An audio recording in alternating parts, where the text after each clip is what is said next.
The emergency session of the Galactic Council looked like what would happen if you gave a bunch of corporate middle managers way too much caffeine and then told them the universe was ending, which, to be fair, wasn't entirely inaccurate. Ambassador Quibbleton, a 7-foot-tall purple creature who looked like someone had crossed an octopus with a filing cabinet, was practically vibrating with panic. His 12 tentacles flailed around a holographic presentation that kept glitching because he was too nervous to hold the remote steady. Esteemed colleagues, Quibbleton warbled in that special tone reserved for delivering catastrophically bad news at quarterly meetings. We are experiencing what I can only classify as a level Omega crisis event with potential universe-wide ramifications and significant negative impact on our quarterly stability metrics. The assembled aliens groaned. Even in the face of galactic annihilation, Quibbleton couldn't drop the corporate speak.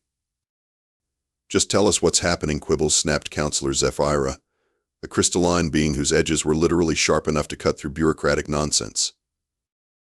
The hologram flickered to show a massive, serpentine creature breathing what looked like liquid starlight across an entire solar system. 3 planets were missing chunks the size of continents. The 4th planet appeared to have been used as a chew toy. "Vorthak the Destroyer has awakened from his millennium-long hibernation cycle," Quibbleton continued, somehow making the end of civilization sound like a minor scheduling conflict. "As you can see from these preliminary damage assessments, his productivity levels in the area of cosmic destruction have remained consistently high." The room erupted in panic. The Solarian delegate immediately started updating his will on his tablet. The Morphobian representative began making high-pitched squeaking noises that were either prayers or the sound of his species having a nervous breakdown. The entire collective of geometric minds started arguing in mathematical equations that somehow conveyed pure terror. "What about the Zephyrian battle fleet?" someone shouted. "By now, consumed in what our analysis suggests was approximately 47 seconds, Quibbleton replied, consulting his notes. "The Dragon appears to have developed a preference for ships with high titanium content. He rated them 3 out of 5 stars for crunchiness. The Diplomatic Corps? Also consumed. Although they did manage to deliver the opening remarks of their peace proposal before being digested. Very professional. The Void Cannons? Vorthak used them as toothpicks. The council chamber descended into the kind of chaos you'd expect when the universe's most advanced civilizations collectively realized they were about as threatening to an ancient space dragon as a strongly worded email. That's when Counselor Nexus, who looked like someone had given artificial intelligence a really bad day in a humanoid body, raised one metallic hand. "There is one option we have not yet explored." The room went quiet except for the sound of the Morphobian delegate hyperventilating into a paper bag. "The humans," Nexus said, and somehow managed to make it sound like he was suggesting they consult a magic 8-ball. "The humans?" Quibbleton's voice cracked. "Those bipedal chaos agents who solve problems by doing the exact opposite of what any rational being would do? The same humans who ended the 1,000-year war by challenging both sides to a dance-off," Zephyra added dryly. "The humans who convinced the plague of infinite sorrow to become a motivational speaker," squeaked the Morphobian. "The humans who looked at the void between worlds and decided to open a coffee shop there," Nexus confirmed. "Yes, those humans."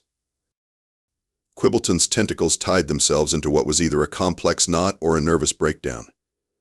"But surely there must be some other option that doesn't involve consulting with beings who consider hold my beer and watch this to be a valid military strategy." The hologram flickered again, showing Vorthak methodically consuming what used to be the Andromeda sector's primary trading hub. "I'll contact the human embassy," Quibbleton sighed, sounding like someone who had just agreed to explain to his insurance company why he needed to file a claim for acts of incomprehensible human logic. As the council dispersed into a frenzy of panicked preparation, nobody noticed that the dragon in the hologram had paused mid-destruction and appeared to be staring directly at the camera with what almost looked like loneliness in his ancient, star-bright eyes. Almost. Captain Jake Murphy arrived at the Galactic Council emergency session looking like he'd just rolled out of bed, which he probably had. His uniform was wrinkled. His hair was doing that thing that suggested he'd been using his pillow as a defensive weapon against his alarm clock. and he was carrying a cup of coffee that had clearly seen better days. Following behind him, skipping in that way that only 8-year-olds can skip, was a small human girl with pigtails, light-up sneakers, and a backpack covered in cartoon unicorns. "Sorry we're late," Jake said, settling into a chair that had been hastily resized for human proportions. Traffic was murder. 3 solar flares and a micro-black hole on the space highway. You know how it is. The assembled aliens most definitely did not know how it was. They were staring at the small human like she was a ticking bomb made of pure chaos. "Captain Murphy," Quibbleton began, his voice reaching new octaves of stress. "With all due respect to your diplomatic credentials and your species' proven track record of somehow succeeding through methods that violate every known law of logic, did you perhaps forget that this is a matter of galactic security?" "Nope," Jake replied, taking a sip of his coffee. "But it's also take your kid to work day, and I promised Rosie she could come along. Besides, she's good with difficult personalities." Rosie had found the snack table and was currently engaged in what appeared to be a serious conversation with a bowl of Andromedan fruit spirals. "These are really pretty," she announced to the room at large. "They look like tiny galaxies. Do they taste like space?" The Andromedan delegate, a being made entirely of crystallized music, played a few notes that roughly translated to confused pride. "Captain," Counselor Zephyra interjected, her crystalline edges catching the light in a way that suggested she was either impressed or preparing to cut someone. "Are you aware that we are facing the awakening of Vorthak the Destroyer? The dragon who has consumed entire civilizations. The beast whose very breath can extinguish stars?" Jake nodded, completely unfazed. "Yeah, Quibbleton sent me the brief. Big dragon, bad attitude, eating people. Got it. And your plan is to bring a child?" "Well," Jake said, settling back in his chair like he was discussing weekend plans, "she's 8. 8-year-olds are fearless. Adults are the ones who develop sensible things like self-preservation instincts and the ability to recognize when something wants to eat them." Rosie had moved on from the snacks and was now examining a holographic star chart with the kind of intense focus usually reserved for the most important questions in life. "Daddy," she said, pointing at the display, "why is everyone so scared of the dragon? Did anyone try asking him nicely to stop eating planets?" The room went dead silent. "Asking him nicely?" Quibbleton repeated, like she'd just suggested they solve the problem with interpretive dance. "Yeah," Rosie continued with the matter-of-fact tone that only children can achieve. "Maybe he's just cranky because he's hungry. Or maybe nobody ever taught him that eating people is rude. When I'm mean to my friends, Daddy makes me apologize and then we're friends again." Counselor Nexus processed this for exactly 0.003 seconds before responding. "Child unit, your suggestion implies that the most destructive force in known galactic history simply requires conflict resolution techniques typically employed in human educational facilities." "Exactly." Rosie beamed. "See? The robot gets it. I am not a robot.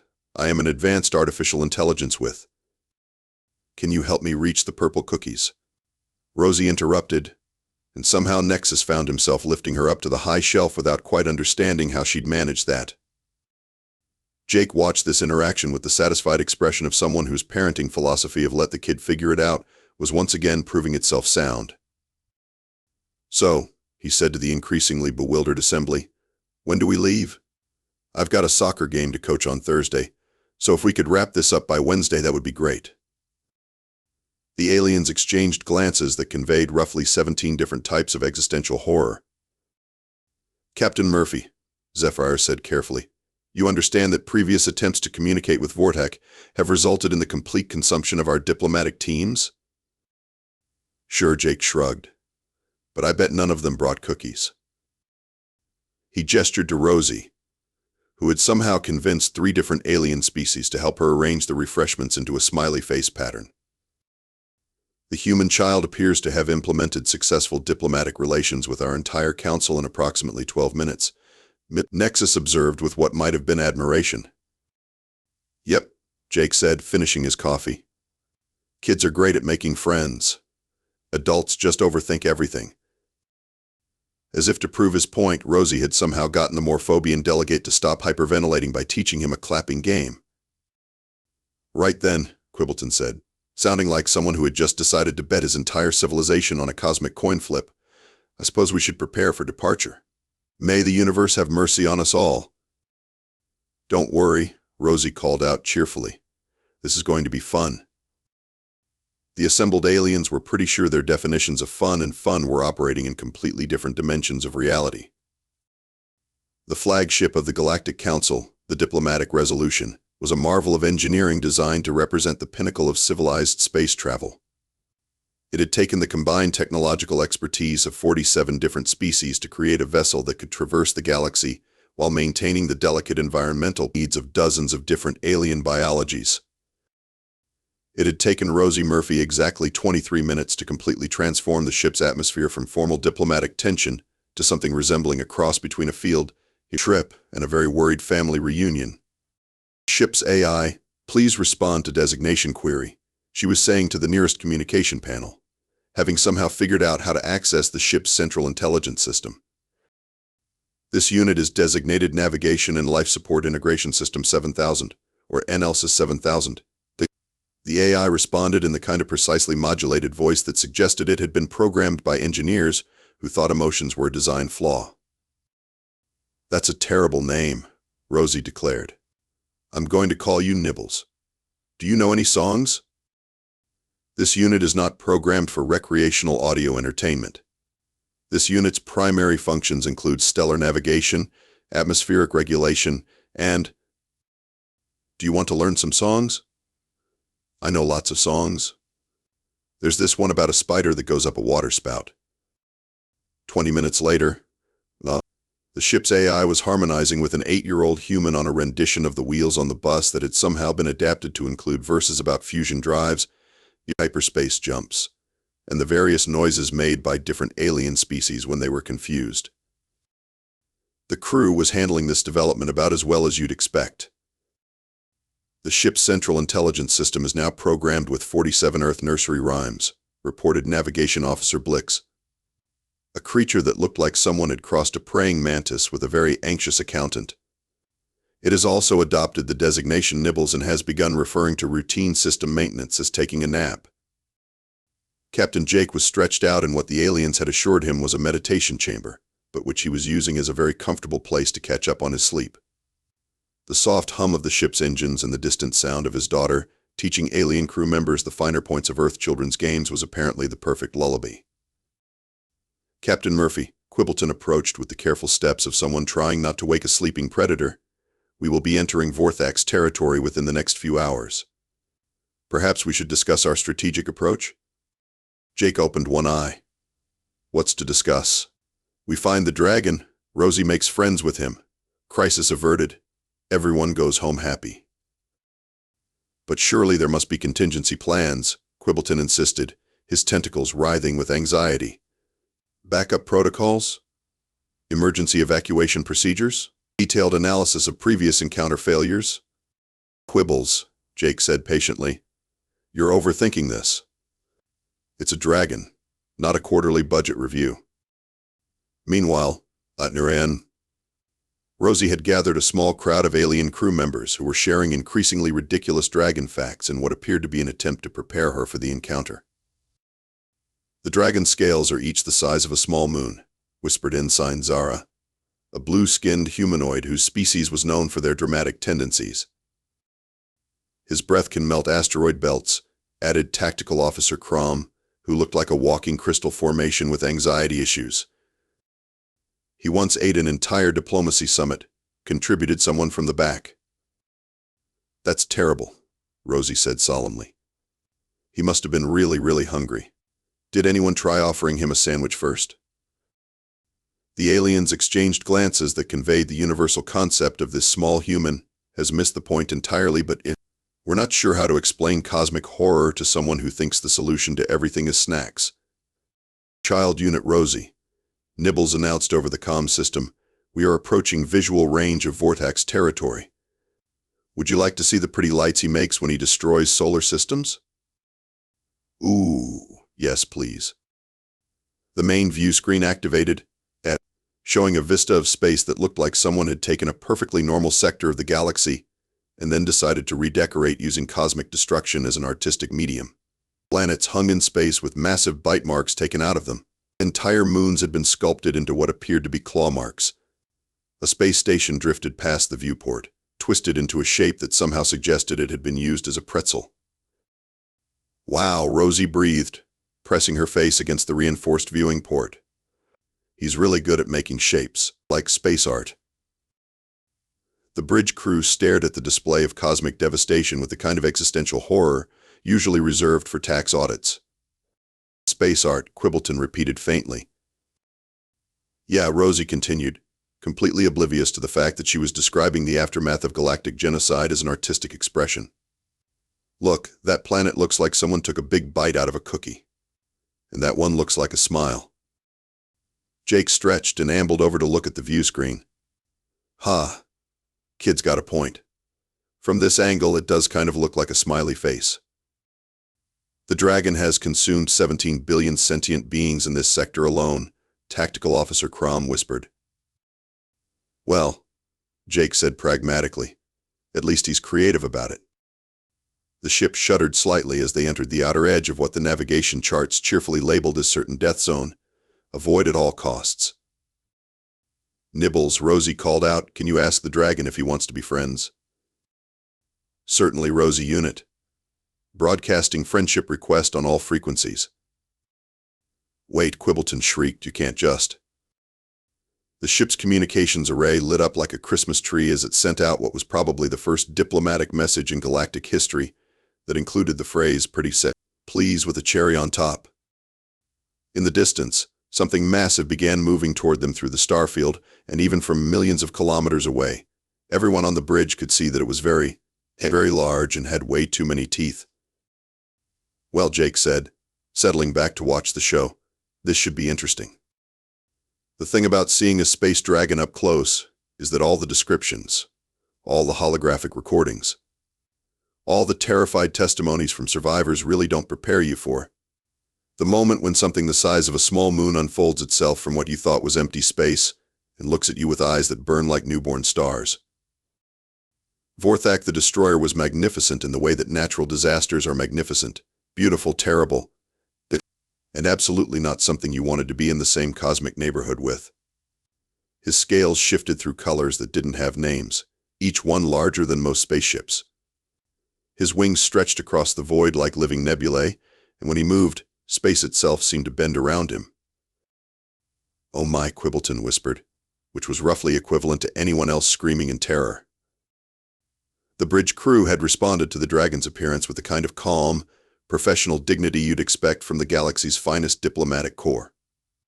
Which is to say, half of them were updating their wills, the other half were writing goodbye messages to their families, and Tactical Officer Crom was making a sound like a crystal chandelier having an existential crisis.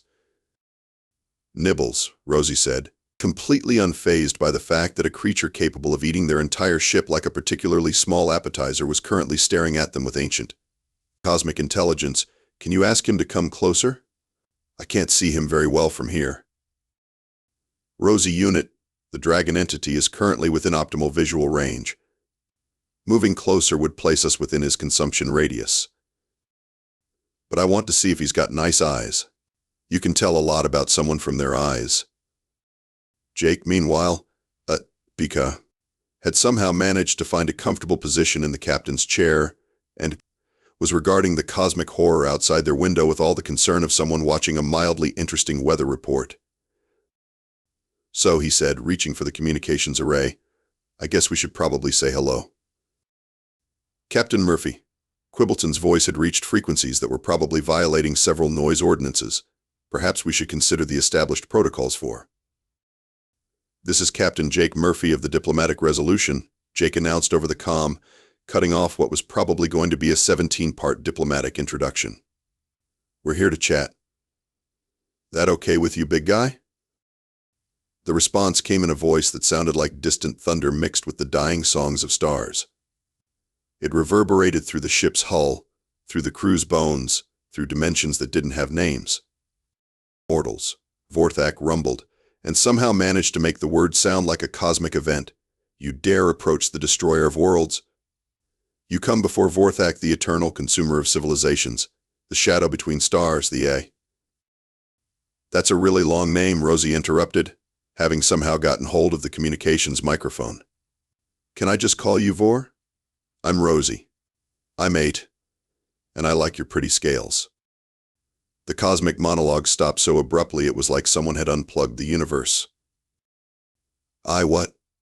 The ancient dragon's voice cracked slightly. Your scales, Rosie continued cheerfully. They're really pretty. They look like rainbows, but space rainbows. Do they always do that? Or are you doing it on purpose? Outside the viewport, the massive head of the dragon tilted slightly, as if he was trying to process this information through thought patterns that had been optimized for cosmic destruction rather than conversations about personal grooming. I am the destroyer, Vorthak said, but his voice had lost some of its cosmic authority and was starting to sound more confused and terrifying. That's a sad job, Rosie observed. Don't you get lonely, flying around by yourself all the time? I would get lonely. Is that why you're cranky? The bridge crew was staring at this conversation with the kind of fascination usually reserved for watching someone juggle live grenades while riding a unicycle through a minefield. I do not get cranky, Vorthak protested, and the way he said it somehow made it clear that he absolutely did get cranky and was perhaps a little embarrassed about it. It's okay, Rosie said soothingly. Everyone gets cranky sometimes. When I get cranky, Daddy makes me take a nap and then I feel better. When did you last take a nap? I have slept for millennia at a time, the dragon replied, sounding increasingly bewildered by the direction this conversation had taken. But that's sleeping, not napping, Rosie explained with the patient tone of someone correcting a fundamental misunderstanding. Naps are different. Naps are when you sleep because you're tired and grumpy, not because you have to. There was a long pause during which the most dangerous creature in known galactic history appeared to be seriously considering the difference between sleeping and napping. Also, Rosie added, are you eating people because you're hungry or because you're mad at them? I consume civilizations because I am the destroyer, Vorthak said, but he sounded like someone who was starting to question his career choices. It is my nature. It is what I do. But do you like it? Rosie asked with the kind of direct simplicity that cuts through millennia of cosmic angst like a lightsaber through butter. Another pause. A longer one this time. The ancient dragon began, and then stopped. Jake caught Quibbleton's eye and winked. Told you she was good with difficult personalities. The thing about 8-year-olds is that they haven't yet learned that some questions aren't supposed to be asked. They haven't developed the social filters that prevent adults from inquiring about deeply personal issues, and they haven't figured out that some conversations are too complicated for simple solutions. Which is why, when faced with the galaxy's most feared destroyer, Rosie Murphy did what any reasonable 8-year-old would do. She started making friends.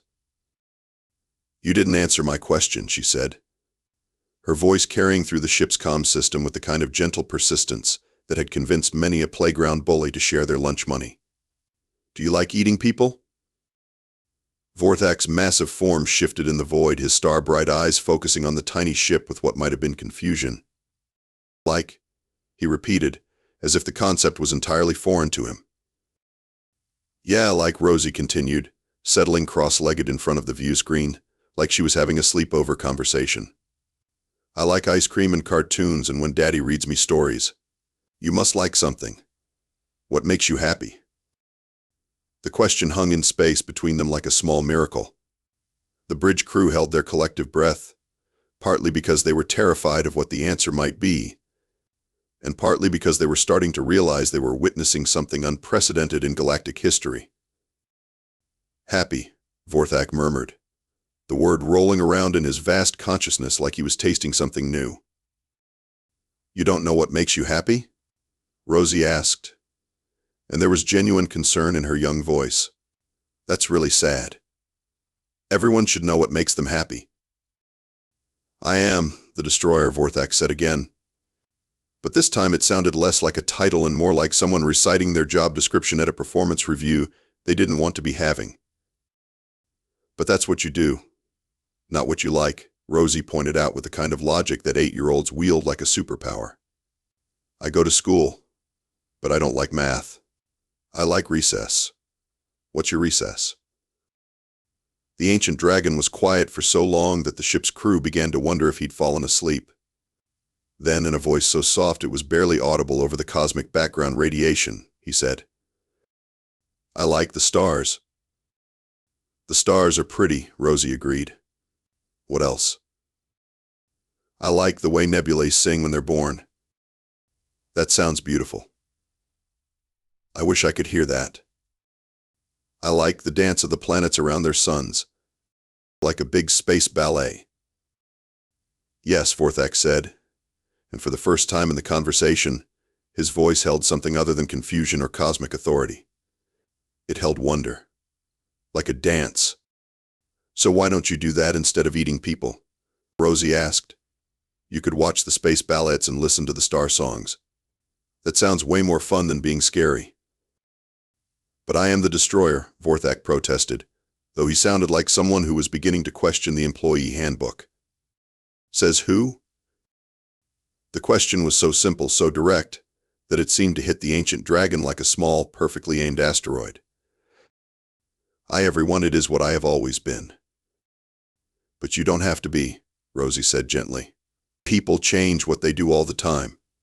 Daddy used to be a soldier, but now he helps people talk to each other instead of fighting. You could be something else, too. I could be something else? Sure. You could be Vorthak the Rosie paused, thinking, the Star Watcher, or the Space Dancer, or the Friend of Planets. Jake was watching this conversation with the kind of pride that only comes from watching your kid accidentally solve a galactic crisis through the simple application of basic human decency. Rosie, he said quietly, ask him if he wants to be friends. Vor, Rosie said, using the nickname she'd assigned him earlier, do you want to be friends? I promise I won't try to eat you. And you can promise not to eat me. That's how friendship works. The silence stretched across the cosmos. The crew held their breath. Somewhere in the distance, a star was probably being born, but everyone was too focused on the massive dragon who was having what appeared to be an existential crisis to notice.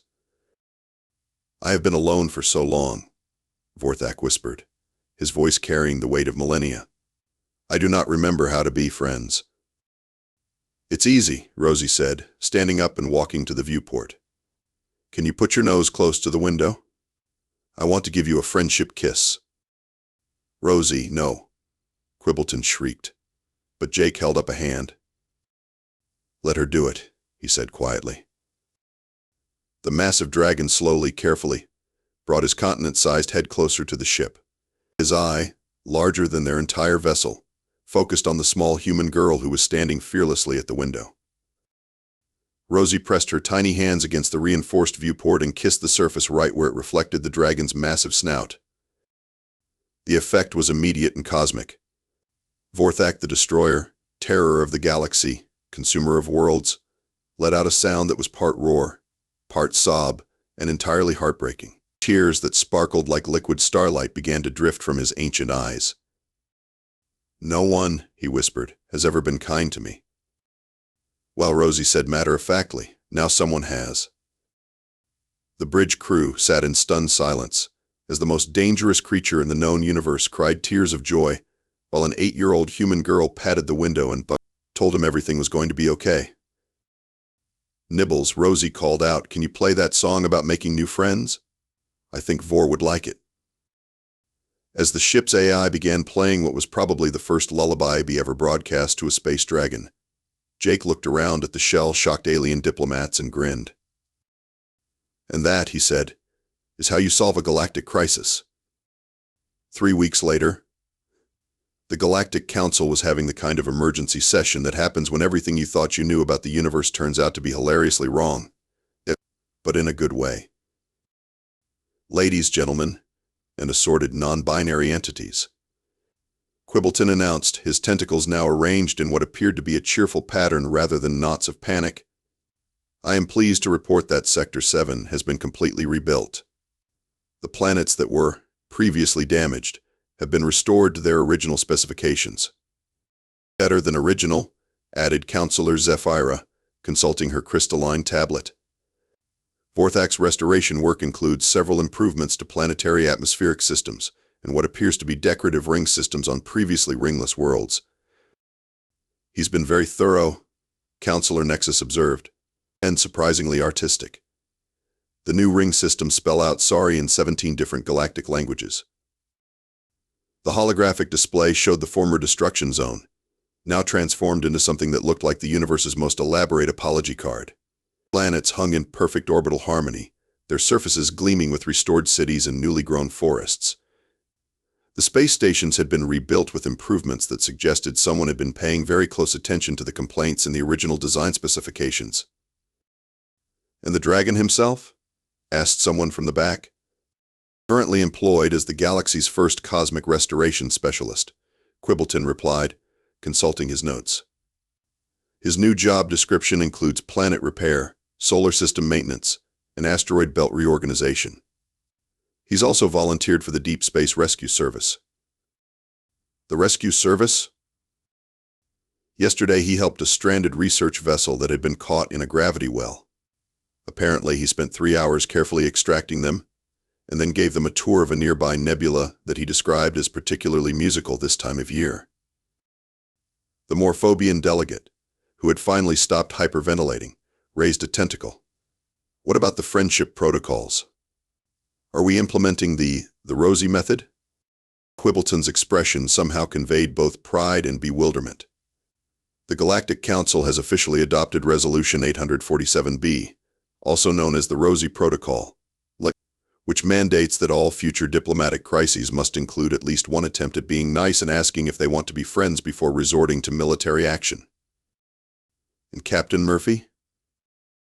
Promoted to Chief of Unconventional Diplomatic Solutions, Jake announced, strolling into the chamber with his usual casual confidence. Which basically means I get paid to let Rosie solve problems that everyone else thinks are impossible. Rosie skipped in behind him, wearing what appeared to be a new backpack covered in holographic stars that shifted and moved like tiny galaxies. Vor sent me pictures, she announced, pulling out a collection of what looked like cosmic postcards. Look, this one is from the Horsehead Nebula, and this one is from a planet where it rains diamonds, and this one is from inside a black hole, but he says don't worry because he's friends with the black hole now. She held up an image that showed what appeared to be the event horizon of a black hole, arranged in a smiley face pattern. He's teaching other scary space things how to be nice, Rosie continued. There was this big space monster that was eating comets, but Vor talked to him, and it turns out he was just really hungry and didn't know about asteroid belts, which are like space snacks. So now he's the official comet protector, and he only eats rocks that nobody needs. The Devourer of the Void is now a conservationist? Zephyra asked faintly. He likes his new job, Rosie said cheerfully. He sends me drawings of all the pretty comets he's protecting. Jake settled into his chair and looked around at the assembled aliens, most of whom were still processing the fact that the universe's most feared monsters were apparently just lonely and in need of career counseling. So, he said, what's the next crisis? Angry gods? Sentient black holes? Cosmic entities that feed on the dreams of civilizations? Actually, Quibbleton said, consulting his tablet, we've received reports of an entity calling itself the Weaver of Nightmares that's been causing psychological trauma across 12 systems by infiltrating people's sleep cycles. Ooh, Rosie said, looking up from her cosmic postcards, maybe he just has insomnia and doesn't know how to have good dreams. I know lots of bedtime stories, and I bet Vor knows some really good lullabies about space. The assembled diplomats exchanged glances that had become increasingly common in recent weeks, a mixture of resignation, amazement, and the growing suspicion that most of the universe's problems could probably be solved by someone who still believed that the best way to handle a difficult situation was to offer to share your cookies. Right then, Jake said, standing up and stretching. Rosie, want to go make friends with a nightmare? Can we stop and get ice cream on the way? Sure, kiddo. As the human diplomatic team prepared to depart for their next impossible mission, Nibble's voice echoed through the chamber's communication system. Friendship protocol activated. Playing traveling song. Estimated arrival time at Nightmare Zone, 4 hours, 17 minutes, and 12 seconds. Would anyone like to hear the song about the friendly space spider? Oh yes, Rosie called out. That's my favorite. As the ship departed the station, the strains of what was probably the galaxy's first children's song about interstellar arachnids drifted through space, carrying with it the revolutionary message that sometimes the best way to solve the universe's biggest problems was to remember that everyone, even cosmic horrors, just wanted someone to be nice to them. Quibbleton watched the ship disappear into hyperspace and shook his head in wonder. I don't understand it, he said to no one in particular. What's to understand? Zephyra replied. Humans have weaponized empathy. But how is that possible? Counselor Nexus processed this question for exactly 0.001 seconds before responding. Perhaps the real question is why the rest of us never thought to try. In the distance, a star pulsed with what might have been laughter, and somewhere in the cosmic void, a dragon was probably teaching a nightmare how to have pleasant dreams about butterflies and ice cream. The universe, it turned out, was a much friendlier place than anyone had imagined.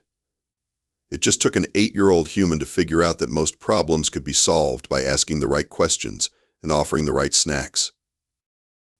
And if that wasn't the most beautifully ridiculous thing in the known galaxy, Quibbleton thought as he watched another impossible human solution disappear into hyperspace. Then he didn't know what was. Nibbles, he called out to the station's AI, which had somehow been infected with Rosie's musical preferences during their brief visit. Play that song about the friendly space spider. Certainly, Ambassador Quibbleton. Would you like the version with the harmony parts? Yes, Quibbleton said, settling back to enjoy what was probably the most important diplomatic innovation in galactic history. Yes, I think I would.